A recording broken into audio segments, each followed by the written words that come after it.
One of the things that we just recently got is the Oracle Database Developer Choice Awards. So think of that as People Choice Awards, and Andy helped us out. It was Andy and Mike that helped us get Oracle Legal and everybody to push through a complete new model that basically means that the community can vote for the awards.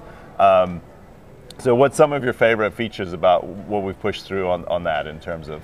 So years ago, Oracle Magazine had a whole range of excellence awards, and they still do. And one of them was, for example, PL SQL Developer of the Year. I was honored to receive it twice.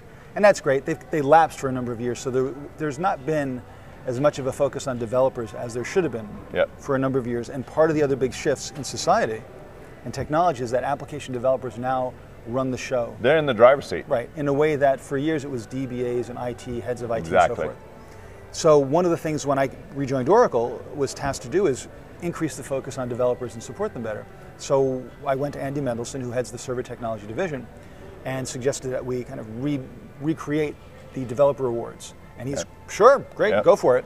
So what we've done is create a new set of awards with a different focus. It's not only on technical excellence, but it's also on community building. Exactly. How do they engage in the community? How do they build it? And the other really key differentiator, being Developer Choice Awards, is that you will nominate people. We have aces and ace directors who will come up with a list of finalized nominees, the finalists, and then the developers out there will vote. So it really is going to be people who are recognized and known in the community, or have lots of relatives that are driving. Who will sign on to Oracle SSO, whichever, and you will vote for the winner. And so that has, hopefully it will have a different flavor and a different message to our community, which is to say, we value you, we need your help. And it's not just Oracle saying, okay, we're picking our favorites. Right. Yeah, it's more of a question of the community is actually doing it. Totally. So now we have to make sure the community does that, and we get them voting, and that's Todd's job, by the way, to make sure that everybody knows about it. But I think it will be quite successful, and once we get through this first round and it's validated, we'll start to expand the categories and pull more. Really, broadly speaking, what I want to do is recognize that there are experts like myself and Tom Kite and other members of my team, but we're just the tip of the iceberg. There are hundreds, thousands of people who know PL SQL as well as I do, and in given areas of expertise, are way better than I am. And I want to pull them up. And it's not just about the experts. It's the angle of the community contributor. If say you are great at PL SQL, and I mean, a lot of what you said goes right over my head, to be honest.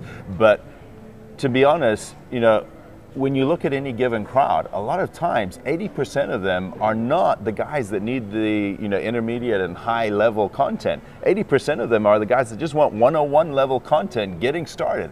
And so these contributors, these awards, some of the guys that can win, it might just be the guy that is prolific in creating really good how-tos getting started content. Exactly, right. You don't and that have is to be just as important as, sorry Stephen, the expert. A great point. Well, I think the other way to look at it is that an expert is somebody who knows more than the people who are learning from them.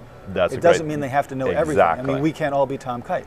Exactly. I think we can all be me, pretty much, because I don't think I do anything really amazing besides smile at the camera a lot. I'm good at that. I don't know. We all got to develop a passion for killing invasive species and trees and stuff like that. That would be great. That would be great. But yes, so I think it's true. We're trying to broaden out the concept of what it means to be a leader in the community, what it means to transfer your knowledge. And we want to set up ways inside Oracle, inside our community platforms, to reward you for doing that, so people see that you're doing this, so that you get recognition around the world and hopefully benefit your career, benefit your quality of life and work and outside of work. All these things hopefully will flow together. Yeah, and the nice thing about it as well is because the aces and the ace directors are helping us create like at least a level set of, okay, this person, at least at the level of content that they're talking about, they are quote unquote an expert, or at least a valued contributor, and they have good tone in the community, so that it's not some guy that says, why didn't you read the manual? Obviously we want somebody, if we're going to up level people and say, hey, we actually think these guys are doing a good job contributing in the community, we want somebody that actually is at least respectful of the community. So that will be great. And I mean, hey, if it happens to build a nice pipeline for Vicky and the Oracle ACE program of new people coming up, then that's a good thing too. All the better, for sure. Excellent. Well, Stephen, thank you so much for your time at the conference. I hope you enjoy the rest of the time.